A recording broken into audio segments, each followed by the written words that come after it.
An average of 189 million people per year have been affected by extreme weather-related events in the global south since 1991. Extreme climate events have caused $16 million of damage per hour over the last 20 years, according to research by the University of Victoria in Wellington, New Zealand. In 2013, when Super Typhoon Haiyan hit the Philippines, over 10,000 people were killed in that storm. In the government of Vanuatu, storms and sea level rise are damaging cultural sites, fracturing local customs, language, and communities, and causing mass displacement. It's still a challenge for African countries to respond to climate change, regardless of the fact that they are the most affected and they don't have access to the fund. As climate change continues to devastate our world, these stories become more and more commonplace, to the point where we don't even hear them anymore. The voices of those most impacted by climate change are often ignored, or they face barriers to participate in climate decision-making. How can the resulting losses and damages, especially suffered by the poorest peoples, who have contributed the least to the accumulation of greenhouse gases in the atmosphere, how can they be justly and fairly and urgently redressed? At the United Nations Climate Change Conference, the world leaders agreed to set up a fund on loss and damage, recognizing that many countries are greatly affected by the impacts of extreme weather events that are a result of climate change. The Global Fund is meant to assist countries that don't have the financial means and resources to respond to the impact of climate-induced disasters. This is a crisis that is our responsibility to help address because we are among the countries who have disproportionately contributed to the crisis that we are in. The only way to hit our fair share reduction target is by contributing to funds like that for losses and damages for the Global South. In 2022, it was decided that a loss and damage fund would be established. As of January 2024, wealthy countries had pledged less than $700 million US to the fund. Canada committed only $16 million to the fund and was among the donors with the lowest contributions.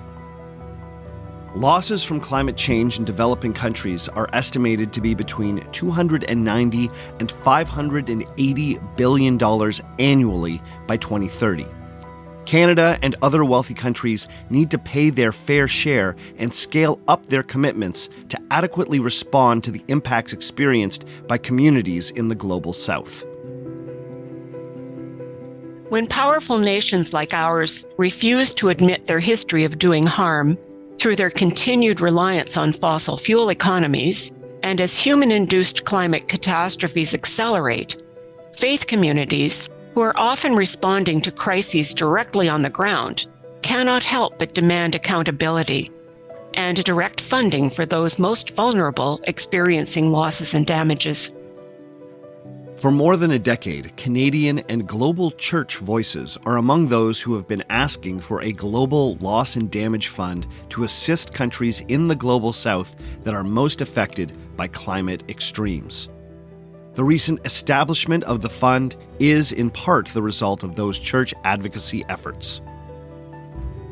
The role of churches has been quite instrumental in the work that's happened around loss and damage by trying to meet the needs of the people in these communities, helping them to rebuild homes, to rebuild livelihoods, but also to advocate with their governments more broadly within the international sphere for their needs in these kinds of situations.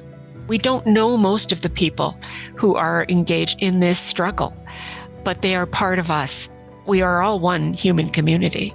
We're going to be continuing to push for funding for loss and damage to make sure that that funding is what's called new and additional, meaning it is outside already announced funding from countries, to make sure that the funding comes in the form of grants and not loans, which only further indebt developing nations, for those who have done the least to cause climate change, but who are facing the worst of the effects of climate change. One of the really encouraging signs is the rising up of youth voices especially Indigenous youth voices who get it, who understand the necessity of caring for creation, of caring for the land, of caring for the water. The energy and the wisdom of young leaders is now dramatically and deeply influencing our advocacy and analysis as global climate movements. We need to ensure that we are doing our campaigns, that we are doing our letter writing, that we are doing our advocacy in our communities and to our leadership, that we have a voice within this as we are trying to help those future generations that will ultimately find the benefit of what we are doing today. Our collective voices have helped to set up the Loss and Damage Fund, but the struggle to ensure vulnerable communities are adequately supported is far from over. Your voice is needed to ensure that climate justice prevails. For more information on what you can do, please visit the website on the screen.